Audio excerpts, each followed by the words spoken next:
రఘురాం వాళ్ళ ఇంట్లో దగ్గరుండి పూజ జరిపిస్తూ ఉంటారు. చూడండి, పూజ సవ్యంగా జరిగింది.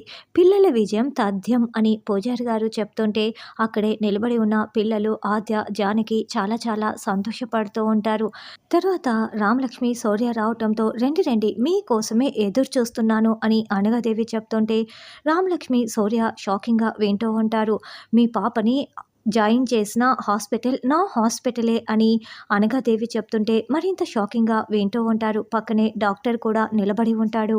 హైదరాబాద్ కానీ బెంగళూరు కానీ తీసుకువెళ్తే కానీ పాప బ్రతకలేని పరిస్థితి అని డాక్టర్ చెప్తాడు. ఆపరేషన్ సక్సెస్ అయితే మృత్యువుని జయించినట్లే. అప్పుడు మీరందరూ పాపతో చాలా హ్యాపీగా ఉంటారు.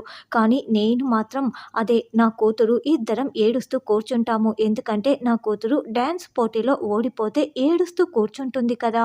నీ కూతురు బ్రతకటానికి నేను హెల్ప్ చేస్తుంటే నా కూతురు గెలవటానికి మీరు హెల్ప్ చేయాలి అని అనగాదేవి చెప్తుంది. ఏం చేయాలి మేము అని రామలక్ష్మి ప్రశ్నిస్తూ ఉంటే ఆద్య ఓడిపోవాలి అని అనగాదేవి చెప్తుంది. మరి పాప హాస్పిటల్ ఖర్చుల కోసం 50 లక్షలు డబ్బులు లేవు కాబట్టి ఇప్పుడు రామలక్ష్మి ఈ డీల్కి ఒప్పుకుంటుందా?